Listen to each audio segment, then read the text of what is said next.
En cuanto a la moral, tampoco era el caso grave, porque en Vetusta nadie debía de saber nada. Lo malo sería que aquella muchacha hubiera seguido con vida tan disoluta, pero no había motivo para creerlo. Nada más habían sabido que la condenase, sobre todo pronto se había de ver.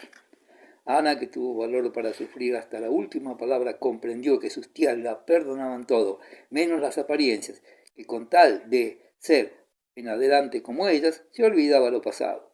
Fuese como fuese, como eran ellas, yo la iba conociendo, pero estudiaría más. Había habido algunos minutos de silencio. Doña Águeda lo rompió diciendo, y yo creo que la chica, si se pone, va a ser guapa. Creo que era algo raquítica, por lo menos estaba poco desarrollada. Eso no importa, así fui yo. ¿Y después qué? Ana sintió grasas en las mejillas. Empecé a engordar. Al comer bien, me puse como un rollo de manteca. Y suspiró otra vez doña Águeda, acordándose del rollo que había sido. Doña Anuncia había tenido sus motivos para no engordar, unos amores románticos rabiosos, de aquellos amores que le habían quedado varias canciones a la luna, en una especie de canto llano que ella misma acompañaba con la guitarra. Una de las canciones comenzaba diciendo, esa luna que brilla en el cielo, melancólicamente me inspira, es el último son de mi ira, que por última vez resonó. Se trataba de un condenado a muerte. El bello ideal de doña Anuncia había sido siempre un viaje a Venecia con un amante, pero una vez que el siglo estaba metalizado y las muchachas no sabían enamorarse, ella quería utilizar, si era posible, la hermosura de Ana, que si se alimentaba bien sería guapa como su padre y todos los Azores, pues lo traían de raza. Sí, era preciso darle bien de comer, engordarla, después se le buscaba un novio. Empresa difícil, pero no imposible. En un noble no había que pensar. Esos eran muy finos, muy galantes con las de su clase, pero si no tenían dote se casaban con las hijas de los americanos y de los pasiegos ricos. Lo sabían ellas por una dolorosa experiencia. Los chicos innobles, que pudiera decirse de Vetusta, no eran grandes proporciones, pero aunque se quisiera apencar, decía doña Águeda, en el seno de la confianza, con algún abogadete, ninguno de aquellos bobalicones se atrevería a enamorar a una Osores, aunque se muriese por ella. Los indianos deseaban más la nobleza y se atrevían más, confiaban en el prestigio de su dinero, se buscaría por consiguiente una americana. Lo primero era que la chica sanase y engordase. Ana comprendió su obligación inmediata, sanar pronto. La convalecencia iba siendo impertinente. Toda su voluntad lo empleó en procurar como antes la salud. Desde el día en que el médico dijo que el comer bien era ya oportuno, ella con lágrimas en los ojos comió cuanto pudo. A no haber oído aquella conversación de las tías, la pobre huérfana no se hubiera atrevido a comer mucho, aunque tuviera apetito, por no aumentar el peso de aquella carga. Ella, pero ya sabía a qué atenerse. Querían engordarla, como una vaca que ha de ir al mercado. Era preciso devorar, aunque costase un poco de llanto al principio, el pasar los bocados. La naturaleza vino pronto en ayuda de aquel esfuerzo terrible de la voluntad. Ana quería fuerza, salud, colores, carne, hermosura. Quería poder librar pronto a sus tías de su presencia. El cuidarse mucho, el alimentarse bien, le pareció entonces el deber supremo. El estado de su ánimo no contradecía estos propósitos. Aquellos accesos de religiosidad que ella había creído revelación providencial de una vocación verdadera habían desaparecido. Ellos terminaron la crisis violenta que puso en peligro la vida de Ana, pero al volver la salud no volvieron con ella. La sangre nueva no los atraía. En los insomnios, en las exaltaciones nerviosas que tocaban en el delirio, las visiones místicas, las instituciones poderosas de la fe, los enternecimientos repentinos le habían servido de consuelo, unas veces y de tormento otras. Había notado con tristeza que aquella fe suya era demasiado vaga, creía mucho y no sabía a punto fijo en qué. Su desgracia más grande, la muerte de su padre, no había tenido consuelo tan fuerte como ella lo esperaba en la piedad que había creído tan firme y tan honda, aunque tan nueva. para aquella ausencia, para la necesidad que sentía de creer que vería a su padre en otro mundo, servíale sin embargo la religión, pero muy poco para consuelo de los propios males, para remediar las angustias del egoísmo asustado, de los apuros del momento que hacían de la soledad y la pobreza, el pánico de su abandono, que fue el sentimiento que venció a todos. No lo curaba la fe. La Virgen está conmigo, pensaba Ana en el lecho, allá en Loreto, y acababa por llorar, por rezar fervorosamente y sentir sobre su cabeza las caricias de la mano invisible de Dios. Pero sobrevenía un ataque de nervios, sentía la congoja de la soledad, de la frialdad ambiente, del abandono sordo y mudo, y entonces las imágenes místicas no acudían. Hacía falta un amparo visible. Por eso pensó en sus tías, a quien no conocía, de las que sabía poco bueno, y deseó su presencia. Creyó firmemente en la fuerza de la sangre, en los lazos de la familia. Durante la convalecencia de la primera fiebre, las primeras fuerzas que tuvo las gastó el cerebro imaginando poemas, novelas, tramas y poesías sueltas. Comenzaba componer constante, imaginar sin tregua por ser agradable entretenimiento y además halagaba su humanidad, pero al fin era un tormento. Todo lo que imaginaba le parecía excelente y al contemplar la belleza que acababa de crear, la admiraba tanto que lloraba enternecida. Lloraba lo mismo que cuando pensaba en el amor del niño Jesús y de su Santa Madre. En algunos momentos de reflexión, serena examinaba con disgusto la semejanza de aquellas dos emociones. Tan profunda y sinceramente enternecida se sentía al contemplar la hermosura de vida de Dios. ¿Sería que uno y otro sentimiento eran religiosos? ¿O era que en la vanidad, en el egoísmo, estaba la causa de aquel enternecimiento? De todas suertes, ella padecía mucho. Se le figuraba que toda la vida se le había subido a la cabeza, que el estómago era una máquina parada y el cerebro un horno en que ardía todo lo que ella era por dentro. El pensar sin querer, contra su voluntad, algo complicado, original, delicado, exquisito, llegó a causarle náuseas y se le antojó envidiar a los animales, a las plantas, a las piedras. En la convalecencia de la segunda fiebre en Vetusta volvió esta actividad indomable del pensamiento a molestarla, pero poco después de comenzar a comer bien, mediante aquellos esfuerzos supremos, notó que unas ruedas que le daban vueltas dentro del cráneo se movían más despacio y con armónico movimiento. Yo no imaginaba tantos héroes y heroínas, y los que le quedaban en la cabeza están menos fantásticos, sus sentimientos menos alambicados, y se complacía en describir su belleza exterior, los colocaba en parajes deliciosos y pintorescos, y acababan todas las aventuras en batallas o en escenas de amor. Al despertar todas las mañanas se sorprendía Anita con una sonrisa en el alma y una plácida pereza en el cuerpo. Las tías le permitían levantarse tarde y gozaba con delicia de aquellas horas. Para ella, su lecho no estaba ya en el caserón de sus mayores, ni en Vetusta, ni en la tierra. Estaba flotando en el aire, no sabía dónde. Ella se dejaba columpiar dentro de la blanda barquilla en aquel navegar aéreo de sus ensueños.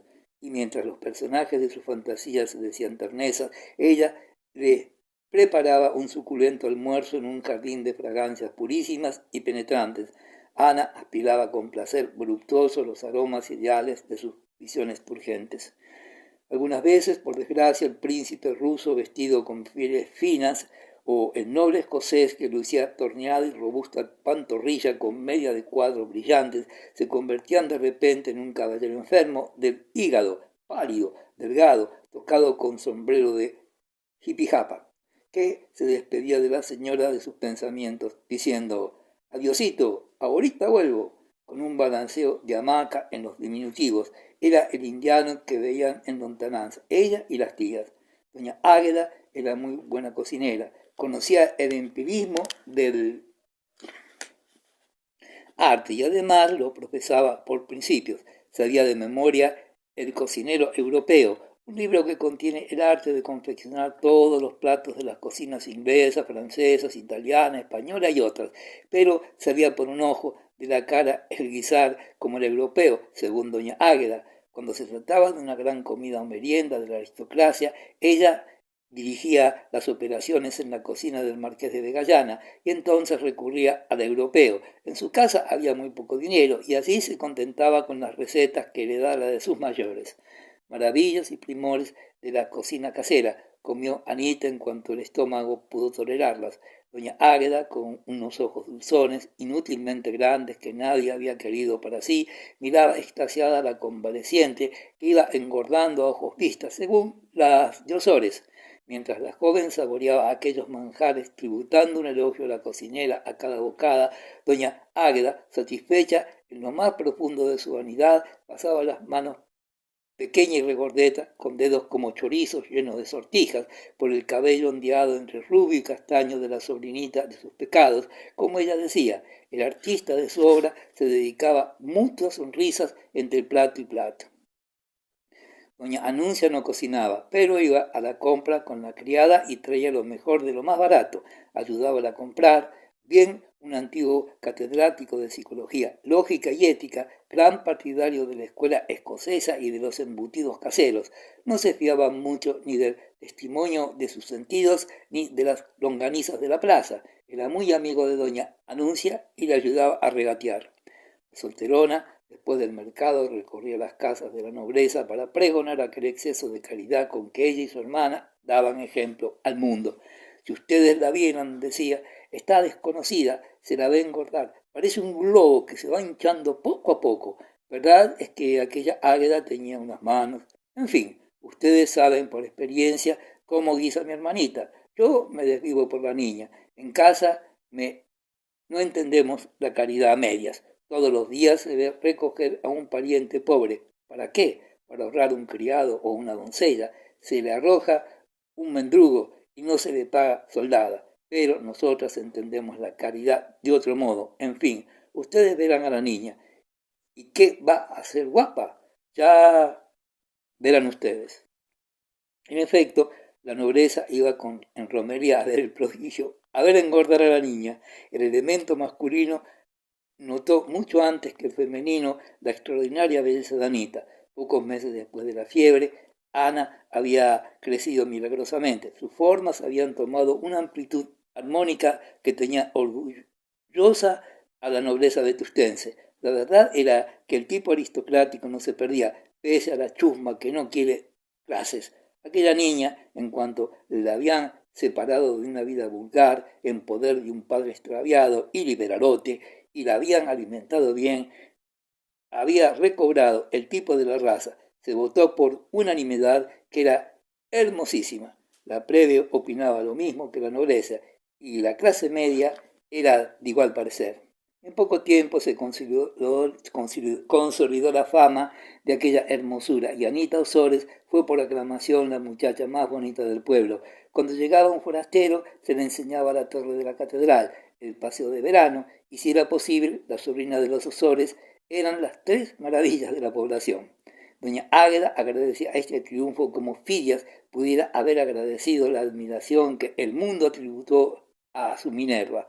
Es una estatua griega, había dicho la marquesa de Vegallana, que se figuraba a las estatuas griegas según la idea que le había dado un decorador suyo, amante de las formas abultadas. Es la Venus del Nilo, decía con embeleso un pollastre llamado Ronsal, alias el estudiante, más bien que la de Milo, la de Medici, rectificaba el joven y ya sabio Saturnino Fernández, que sabía lo que quería decir, o poco menos, es un Fidias, exclamaba el marqués de Vegallana, que había viajado y recordaba que se decía un Zurbarán, un Murillo, etcétera, etcétera, tratándose de cuadros. Y Bermúdez se atrevía a rectificar también. En mi opinión, más parece de Praxíteles. El marqués se encogía de hombros. Sea Praxíteles. Las señoras eran las que podían juzgar mejor, porque muchas de ellas habían conseguido ver a Anita como se ve las estatuas. No sabían si era un Fidias o un Praxíteles, pero sí que era una real moza, un bijou, decía la baronesa tronada que había estado 8 días en la exposición de París. Su belleza salvó a la huérfana, se la admitió sin reparo en la clase, en la intimidad de la clase por su hermosura. Nadie se acordaba de la modista italiana, tampoco Ana debía mentarla siquiera, según órdenes expresas de sus tías. se había olvidado todo, incluso el republicanismo del padre, todo, era un perdón general. Ana era de la clase, lo honraba con su hermosura, como un caballo de sangre y de piel de seda, honra la caballeriza y hasta la casa de un potentado. Las señoritas nobles no envidiaban mucho a Anita, porque era pobre. Para ellas la hermosura era cosa secundaria, daban más valor a la dote y a los vestidos y creían que las proporciones, los novios aceptables, harían lo mismo, sabían a qué atenerse. En las tertulias, en los bailes, en las excursiones campestres no le faltarían a la sobrina adoradores. Los muchachos de la aristocracia eran casi todos libertinos, más o menos disimulados. Les atraía la hermosura de Ana, pero no se casarían con ella. Cada niña aristocrática no necesitaba más cuidado que prohibir a su novio formal, el futuro esposo, hacer el amor a la huérfana, a lo menos en presencia de su futura. Si Anita se descuidaba, pensaban las herederas, podía verse comprometida sin ninguna utilidad. Dentro de la nobleza no era probable que se casara. Los nobles ricos buscaban a las aristócratas ricas, sus iguales. Los nobles pobres buscaban su acomodo en la parte nueva de Vetusta, en la colonia india, como llamaban al barrio de los americanos, los aristócratas, un indiano plebeyo, un Vespucio, como también los apellidaban. Pagaba caro el placer de verse suegro de un título o de un caballero linajudo por lo menos. El cálculo de las tías respecto al matrimonio de Ana se había modificado a pesar de la gran hermosura de su sobrina. Por guapa no se casaría con un noble. Era preciso abdicar, dejarla casarse con un ricachón plebeyo. Entre tanto, se necesitaba mucha vigilancia y tener advertida a la niña. En el gran mundo de Vetusta, decía doña Anuncia, es preciso un tin con tin muy difícil de aprender. Aunque la explicación de este equilibrio o tin con tin era un poco embarazosa, y más para una señorita que oficialmente debía ignorarlo todo. Y en ese caso estaba doña Anuncia. Convinieron las hermanas en que era indispensable dar instrucciones a la chica.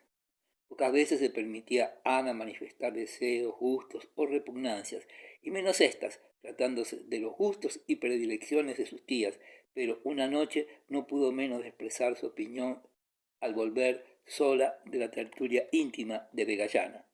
¿Te ha divertido mucho?, preguntó doña Anuncia, que se había quedado en el comedor junto a la gran chimenea, leyendo el folletín de las novedades.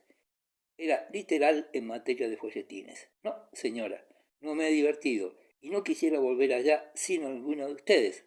Cuando voy sola... ¿Qué?, exclamó doña Anuncia, invitando a su sobrina con el tono áspero de aquel monosílabo que no profiriese censura de ningún género contra la tertulia de su predilección. Cuando voy sola, me aburren demasiado aquellos caballeritos. ¿No era esto lo que quería decir? Bien, lo comprendió su tía, pero quería más claridad y replicó: aburren, aburren. Explíquese usted, señorita, ¿es que le parece poco fino a la sociedad de Vetusta? Por el usted y la ironía comprendió Ana que doña Anuncia se había disgustado. No es eso, tía. Es que hay algunos muy atrevidos. No sé qué se figuran. Ustedes no quieren que yo sea oscura, seria, huraña. Claro que no. Pues que no sean ellos atrevidos. Si Obdulia les consiente ciertas cosas, yo no quiero. Ni yo quiero tampoco que tú te compares con Obdulia. Ella es una cualquier cosa, que no sé cómo la admiten en la tertulia, y por darse tono, por decir que es la íntima de la marquesa y de sus hijas, pasa por todo. Tú eres de la clase. Es que no solo Obdulia es la que tolera lo que yo no quiero tolerar. La misma Emma, Pilar y Lola consienten confianzas. No me toques a las hijas del marqués, gritó la tía, poniéndose en pie y dejando caer el gárter sobre la raída alfombra. Soy una bestia, pensó. Debía haber callado. Cada vez que faltaba a su propósito de no contradecir a las tías, sentía una especie de remordimiento, como el de el artista que se equivoca. Entró doña Águeda, había oído la conversación desde el gabinete. Las dos hermanas se miraron. Era llegada la ocasión de explicar lo del tin con tin. Oye, Anita, dijo con voz meliflua la perfecta cocinera. Tú eres una niña, y aunque nosotras poco sabemos del mundo, tenemos alguna experiencia, por lo que se observa. Eso es, por lo que observamos en los demás. En el mundo en que has entrado y al que perteneces de derecho, es necesario un tincuntín especial. Un tincontín. Eso, sobre todo en el trato con los hombres. Tú habrás notado que en público los de la clase jamás faltan a la más estricta y meticulosa decencia, que es lo principal, dijo doña Anuncia, como quien recita el decálogo. Nunca habrás visto a Manolito, ni a Paquito, ni al varoncito, ni al vizconde, ni a Mesía, que no es noble, pero anda con ellos, propasarse en lo más mínimo, pero en el trato íntimo, el que no es más que de la clase, ya es otra cosa muy distinta, dijo Anuncia, comprendiendo que a ella, por mayor en edad, le tocaba seguir explicando el tin-con-tin.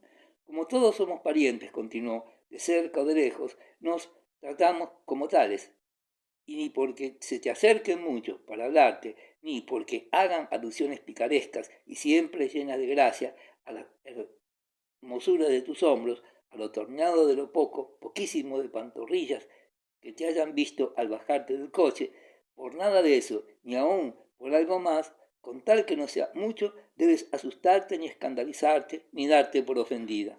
De ninguna manera, apoyó doña Águeda. Lo contrario es dar a entender una malicia que no debe tener. Tu inocencia te sirve para tolerar todo eso.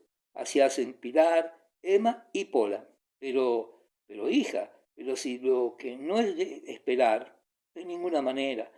Algunos se propasase a mayores, lo que se llama mayores, sobre todo, tomándolo en serio y obsequiándote palabras de la juventud de doña Anuncia, obsequiándote en regla, entonces no te fíes, déjale decir, pero no te dejes tocar. Al que te proponga amores formales, no le tolerarás pellizcos, ni nada que no sea inofensivo. Escandalizarse es ridículo, es como no saber con qué se come alguna cosa.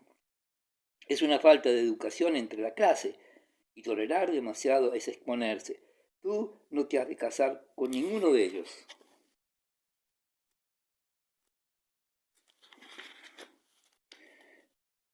Ni gana, tía, dijo Anita sin poder contenerse, pesándole enseguida haberlo dicho.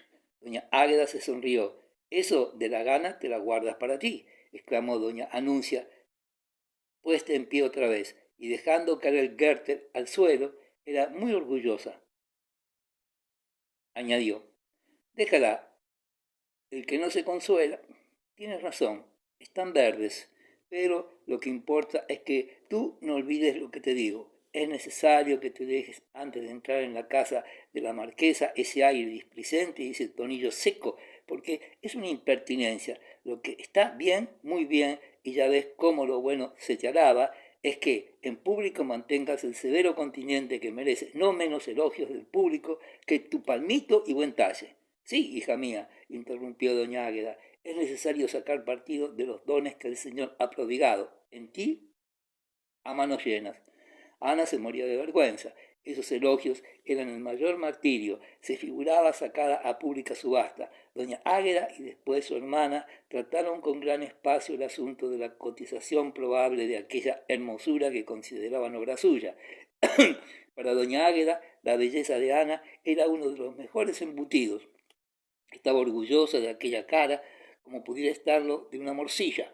Lo demás, lo que se refería a la esbeltez, lo había hecho la raza. Decía doña Anuncia que se picaba de esbelta porque era delgada. Al ventilar semejante negocio, el tipo de la conventos de salón, que solo se diferencia de las otras en que no hace ruido, asomaba a la figura de aquellas solteronas, como anuncio de vejez de bruja. La chimenea arrojaba en la pared las siluetas contrahechas de aquellas señoritas y los movimientos de la llama y los gestos de ellas producían en la sombra un embrión de aquelarre.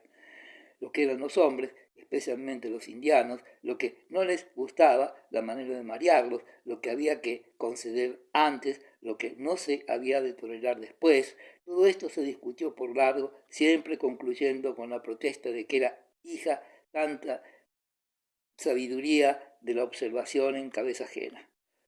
Por lo demás, Ni tu tía Águeda ni yo manifestamos nunca afición al matrimonio. Así fue como se lo explicó a la huérfana lo del tin. Aquella noche lloró en su lecho. Ana, como lloraba, bajo el poder de doña Camila, pero había cenado muy bien. Al despertar sintió la deliciosa pereza que era casi el único placer en aquella vida. Como entonces ya no había motivo para no madrugar y el trabajo la reclamaba en aquella casa desde muy temprano, procuraba despertar mucho antes de lo necesario para gozar de aquellos sueños de la mañana, rebosada con el dulce calor de las sábanas. Uno a uno despreciaba todos los elogios que su hermosura tributaban los señoritos nobles y los abogadetes de Vetusta, y cuando la veían, pero al despertar, como una neblina de incienso bien oliente, envolvían su voluptuoso amanecer del alma, aquellas dulces alabanzas de tantos labios condenados en una sola, y con deleite saboreaba Ana aquel perfume. Y como la historia ha de atreverse a decirlo todo, según manda Tácito, sépase que Anita, casta por vigor del temperamento, encontraba exquisito deleite en verificar la justicia de aquellas alabanzas. Era verdad, era hermosa, comprendía aquellos ardores que con miradas unos, con palabras misteriosas otros, daban a entender todos los jóvenes de Vetusta. Pero el amor, ¿era aquello el amor? No, eso estaba en un porvenir lejano todavía. Debía de ser demasiado grande, demasiado hermoso para estar tan cerca de aquella miserable vida que la ahogaba entre las necesidades y las pequeñeces que la rodeaban. ¿Acaso el amor no vendría nunca? Pero prefería perderlo a profanarlo. Toda su resignación aparente era por dentro un pesimismo invencible. Se había convencido de que estaba condenado a vivir entre necios. Creía en la fuerza superior de la estupidez general. Ella tenía razón contra todos, pero estaba debajo, era la vencida. Además, su miseria, su abandono la preocupaban más que todo. Su pensamiento principal era librar a sus tías de aquella carga, de aquella obra de caridad que cada día pregonaban más solemnemente las viejas. Quería emanciparse, pero ¿cómo? Ella no podía ganarse la vida trabajando. Antes la hubieran asesinado los Osores. No había manera decorosa de salir de allí, a no ser el matrimonio o el convento. Pero la devoción de Ana ya estaba calificada y condenada para la autoridad competente. Las tías que habían maliciado algo de aquel misticismo pasajero se habían burlado de él cruelmente. Además, la falsa devoción de la niña venía complicada con el mayor y más ridículo defecto que en Vetusta podía tener una señorita, la literatura. Era este el único vicio grave que las tías habían descubierto en la joven y ya se le había cortado de raíz. Cuando doña Anuncia topó en la mesilla de noche de Ana con un cuaderno de versos, un tintero y una pluma, manifestó igual asombro que si hubiera visto un revólver, una baraja o una botella de aguardiente. Aquellos era una cosa hombruna, un vicio de hombres vulgares, plebeyos. Si hubiera fumado, no hubiese sido mayor la estupefacción de aquellas solteronas. Una Osores literata. Por allí asomaba la oreja de la modista italiana que, en efecto, debía de haber sido bailarina, como insinuaba doña Camila en su célebre carta. El cuaderno de versos se había presentado a los padres claves de la aristocracia y del cabildo. El marqués de Vegallana, a quien sus viajes daban fama de instruido, declaró que los versos eran libres. Doña Anuncia se volvió loca de ira. ¿Con qué indecentes? ¿Libres? ¿Qué lo dijera? La bailarina. No, Anuncita, no te alteres. Libres quiere decir blancos, que no tienen consonantes, cosa que tú no entiendes. Por lo demás, los versos no son malos, pero más vale que no los escriba. No he conocido ninguna literata que fuese mujer de bien. Lo mismo opinó el varón Tronado, que había vivido en Madrid, mantenido por una poetisa traductora de folletines. El señor Ripamilán, canónigo, dijo que los versos eran regulares, acaso buenos, pero de una escuela romántico-religiosa que a él le empalagaba, sin imitaciones de Lamartine en estilo pseudoclásico. No me gustan, aunque demuestran gran habilidad en Anita. Además, las mujeres deben ocuparse en más dulces tareas. Las musas no escriben, inspiran. La marquesa de Vegallana, que leía libros escandalosos con singular deleite, condenó los versos por mojigatos, que no se le mezclase a ella lo humano con lo divino, en la iglesia como en la iglesia, y en la literatura ancha Castilla. Además, no le gustaba la poesía, prefería las novelas en que se pinta todo a lo vivo y tal como pasa. Si sabría ella lo que era el mundo. En cuanto a la sobrinita, era indudable que había que cortarle aquellos arranques de falsa piedad novelesca. Para ser literata, además, se necesitaba mucho talento. Ella lo hubiera sido a vivir en otra atmósfera, lo que había visto sus ojos, y recordaba unas aventuras de una cortesana que había ella proyectado allá en sus verdores, ricos de experiencias. Tan general y viva fue la protesta del gran mundo de Vetusta contra los conatos literarios de Ana, que ella misma se creyó en ridículo y engañada por la vanidad. A solas en su alcoba, algunas noches en que la tristeza la atormentaba, volvía a escribir versos, pero los rasgaba enseguida y arrojaba el papel por el balcón para que sus tías no tropezasen con el cuerpo del delito. La persecución en esta materia llegó a tal extremo, tales disgustos le causó su afán de expresar por escrito sus ideas y sus penas, que tuvo que renunciar en absoluto a la pluma. Se juró a sí misma no ser la literata, aquel entre híbrido y abominable de que se hablaba en Vetusta como de los monstruos asquerosos y horribles. Las amiguitas que habían sabido algo y nunca tenían que censurar en Ana, aprovecharon este flaco para ponerlo en berlina delante de los hombres, y a veces lo consiguieron. No se sabía quién, pero se creía que Obdulia había inventado un apodo para Ana. La llamaban sus amigas y los jóvenes desairados Jorge Sandío. Mucho tiempo después de haber abandonado toda pretensión de poetisa, aún se hablaba delante de ella con maliciosa complacencia de las literatas. Ana se turbaba como si se tratase de algún crimen suyo que se hubiera descubierto. En una mujer hermosa es imperdonable el vicio de escribir, decía el varoncito, clavando los ojos en Ana y creyendo agradarla. ¿Y quién se casa con una literata?, decía Vegallana sin mala intención. A mí no me gustaría que mi mujer tuviese más talento que yo. La marquesa se encogía de hombros. Creía firmemente que su marido era un idiota. ¿A qué llamarán talento los maridos?, pensaba, satisfecha de lo pasado. Yo no quiero que mi mujer se ponga los pantalones, añadía el afeminado varoncito, y la marquesa, vengando en él lo de su marido, decía, pues hijo mío, serán ustedes un matrimonio sans culotte. Fuera de estas defensas relativas de la marquesa, era unánime la opinión. La literatura era un absurdo viviente. Tenían razón en este punto aquellos necios, llegó a pensar Ana, no escribiría más, pero ella se vengaba de las burlas, despreciándolas y desdeñando los obsequios de aquellos que su orgullo tenía por majaderos aristocráticos.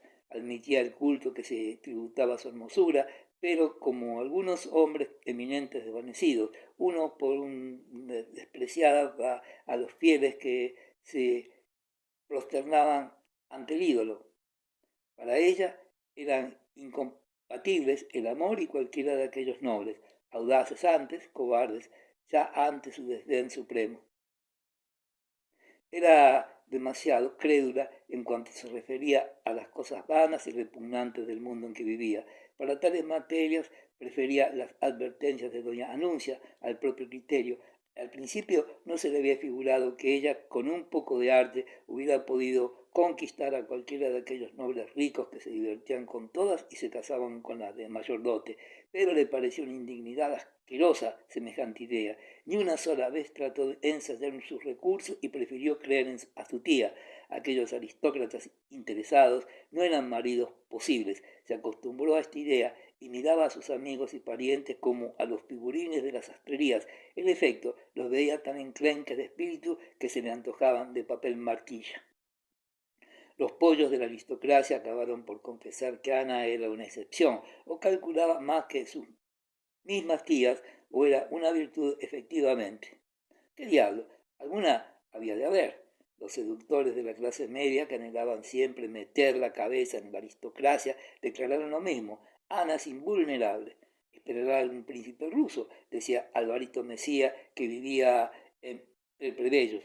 y nobles. Alvarito no había dicho nunca a Anita, buenos ojos tienes. Eran dos orgullos paralelos. Se fue a Madrid, Mesía, a cepillar un poco el provincialismo, dejaba en Vetusta muchas víctimas de su buen talle y arte de enamorar, pero los mayores estragos pensaba hacerlos a la vuelta.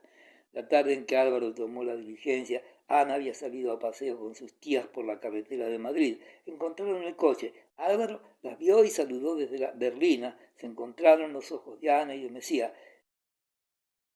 Se miraron como si hasta aquel momento nunca se hubieran visto bien. Buenos ojos, pensó el Tenorio. No sabía yo a lo que saben hasta ahora. Y continuó. Esa era una de las primeras.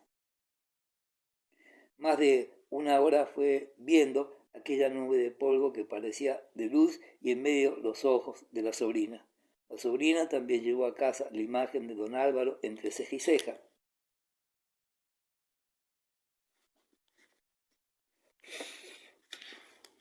Y pensaba, ese será de los menos malos, parecía más distinguido y no era pesado, tenía cierta dignidad, era comedido, frío, con elegancia, el menos tonto, sin duda. El pesimismo la hizo repetir muchos días seguidos, se ha ido el menos tonto, pero al mes ya no se acordaba de don Álvaro, ni don Álvaro de Ana, en cuanto llegó a Madrid.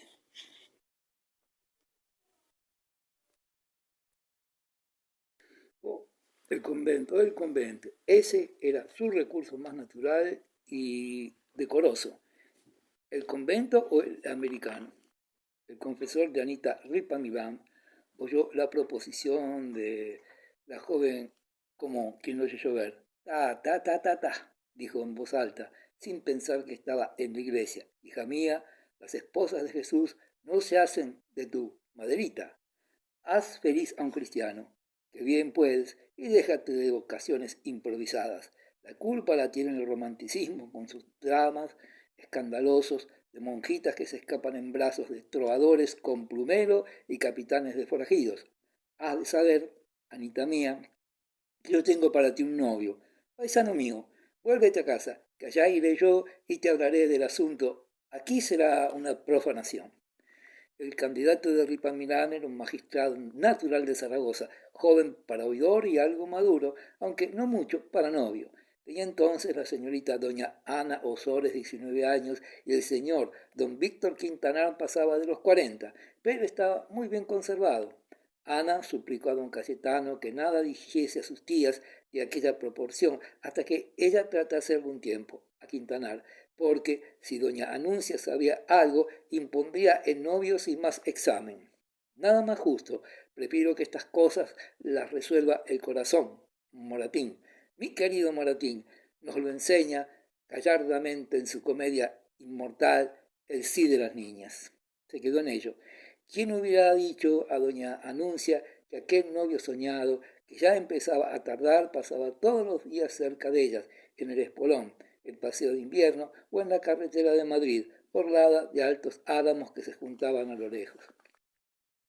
Ana había notado que todas las tardes se encontraban con don Tomás Crespo, el íntimo de la casa, y un caballero que se la comía con los ojos.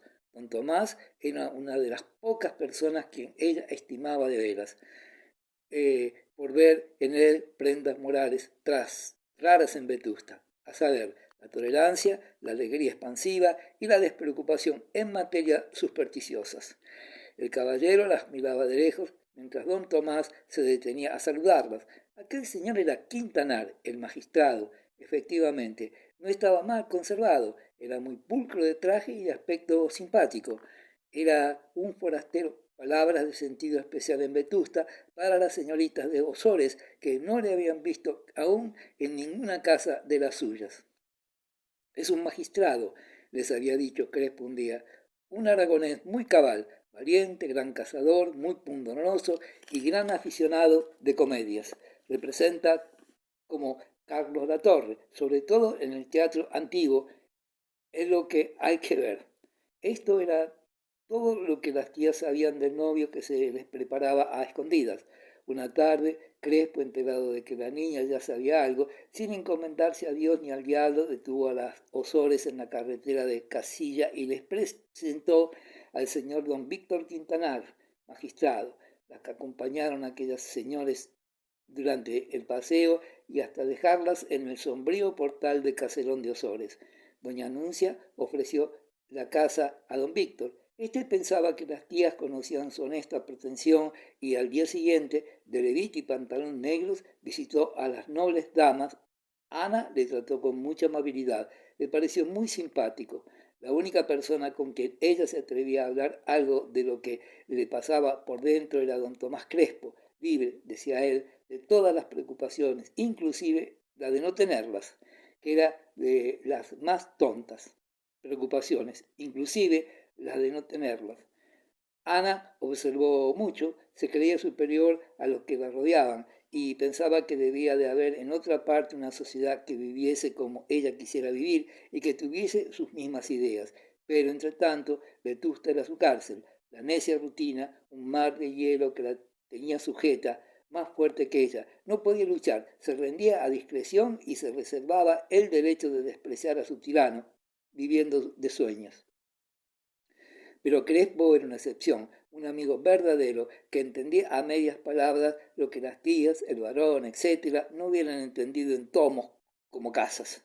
A don Tomás le llamaba frígilis, porque si se le refería un desliz de los que suelen castigar los pueblos con hipócritas aspavientos de moralidad asustadiza, él se encogía de hombros, no por indiferencia, sino por filosofía, y exclamaba sonriendo: ¿qué quieren ustedes? Somos frígiles, como decía el otro. Frígiles quería decir frágiles. Tal era la divisa de don Tomás, la fragilidad humana. Él mismo había sido frágil, había creído demasiado en las leyes de la adaptación al medio, pero de esto ya se hablará en su día. 8 años más adelante brillaba en todo su esplendor su noble manía de perdonarlo todo. Era sagaz para buscar el bien en el fondo de las almas y había adivinado que Anita tenía tesoros espirituales.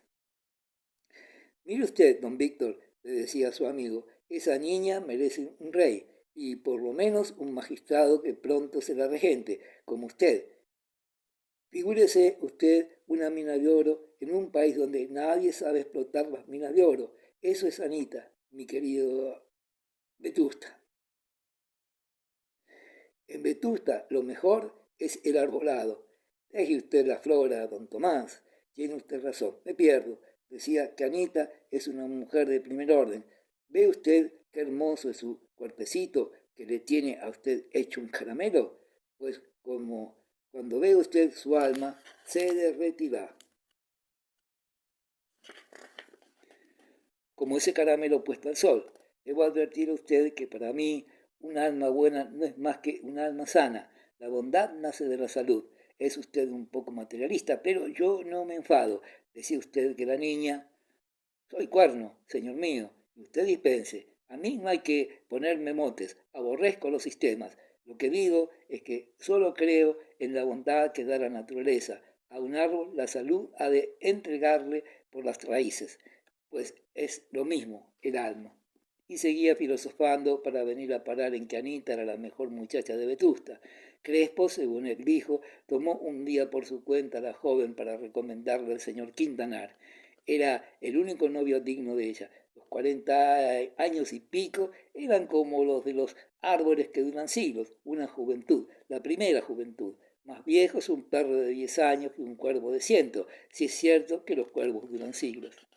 Ana apreciaba en mucho los consejos de Frígilis, admitió el trato de Quintanar, pero a beneficio de Inventario y con las demás condiciones que había impuesto don Cayetano. No sabrían nada las tías. Don Víctor aceptó aquella manera de ser pretendiente. Mire usted, decía Frígilis, el secretillo está en la salsa de estos negocios. La chica picará más pronto. Ya verá usted cómo pica. Ana pasaba el tiempo sin sentir del lado de Quintanar.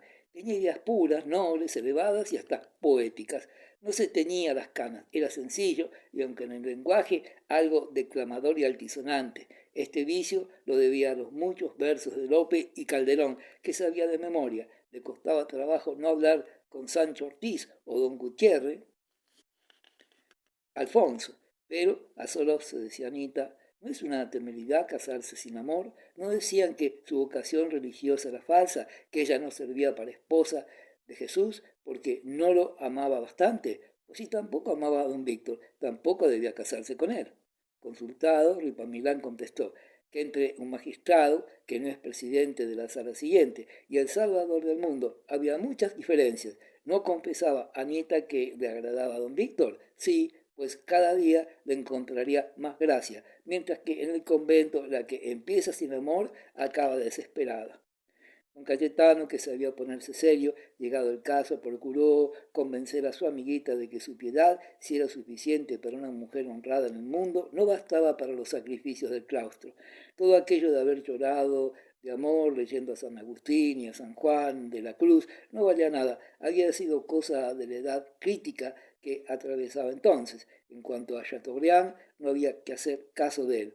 Todo eso de hacerse monja sin vocación estaba bien para el teatro, pero en el mundo no había Manriques ni Tenorios que escalasen conventos, a Dios gracias. La verdadera piedad consistía en ser feliz a tan cumplido y enamorado caballero como el señor Quintanar, su paisano y amigo.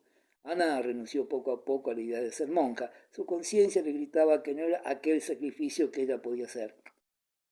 El claustro era probablemente lo mismo que Vetusta. No era con Jesús con quien iba a vivir, sino con hermanas más parecidas de fijo a sus tías que a San Agustín y a Santa Teresa. Algo se supo en el círculo de la nobleza de las veleidades místicas de Anita, y las que las habían llamado Jorge Sandío no se mordieron la lengua y criticaron con mayor crueldad el nuevo antojo.